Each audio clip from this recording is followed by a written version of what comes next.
Welcome to this new how-to. In this how-to we're going to configure a flight plan in the Pilatus PC-6. You can see the aircraft here. Let me close the Navigraph, right? So we're standing on a parking spot here in a cool, let's say, livery.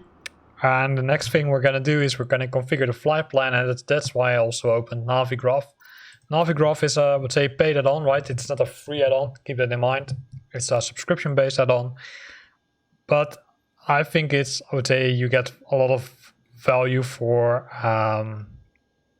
the money you're paying for it, because you're getting a lot of maps for it and you're getting a lot of things for it, including SimBrief integration, etc. Right? So that's cool. So let me reset the current flight here. Let me unload it.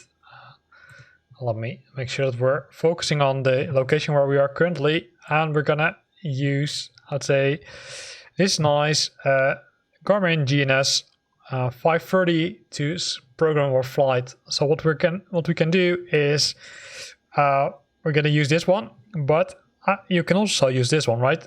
Either it's the GNS 430 or it's the GNS 530. It's what you prefer. Both of them are working almost the same. The difference is that this one has, I would say, a map which also shows the location. So to set the flight plan, you click on FPL, and then you click on this large knob, which is the FMS knob, and then you're gonna start turning the wheel and the small knob, and then we're first gonna figure out, hey, what's the location we are currently on? Well, the location we are currently on can be either collected via Navigraph, but you can also open a VFR map by pressing the V from Victor. That will open this view. And once it is loaded, you will see we're at KTRM, right? That's the current airport we're on, and you can use the scroll wheel to scroll to all the letters and numbers, and then say K. Then use the large knob, which is this one, to move one position to the left, and then go to the next letter.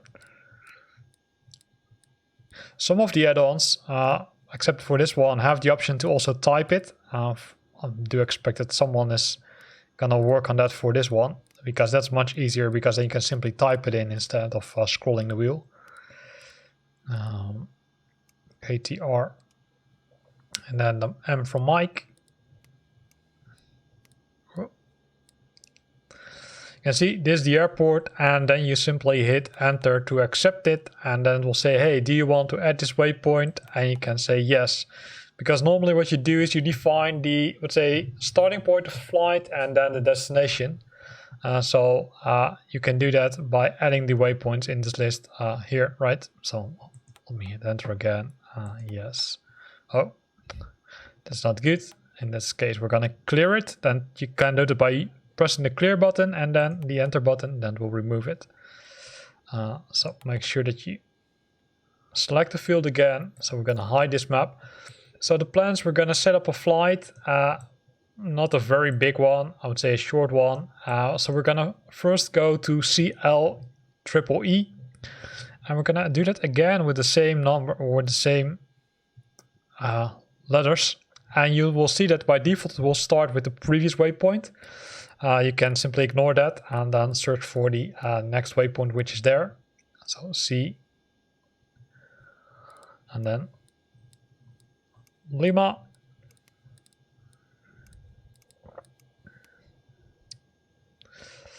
yeah.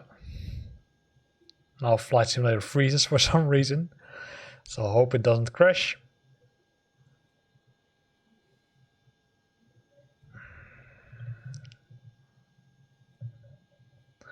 It still works, as it looks like. It's still hanging, still thinking. Yep, now it has released. I'm not sure what's caused it, so go back CL and then EEE. Come on.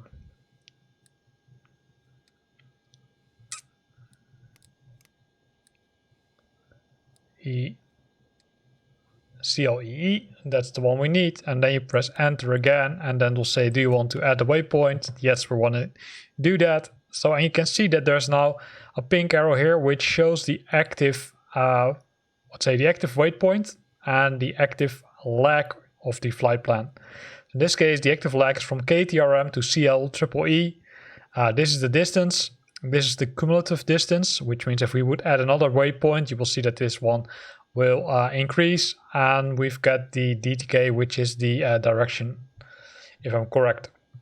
So this is the first one we're going to add. So let's scroll a little bit further. You can see all kind of jetways here, because that's in Navigraph. You've got multiple options, including enabling the high route, but for now we're going to use the low route, because we're going to use the low route options, which are predefined flight plans in I would say in the world, right?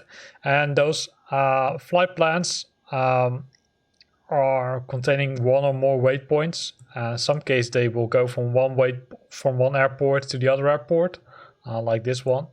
So, for example, here you see CAKMA.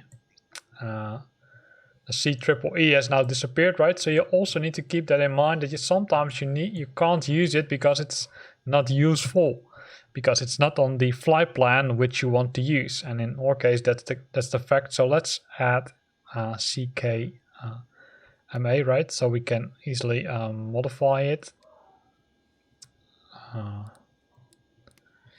So C O K.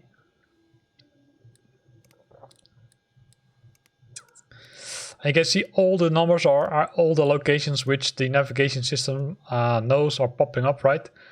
Oh, CE was it? And so you can use it around the world. That's the good thing, right? That's I would say really cool. So CEK. Oh. And then Mike Alpha.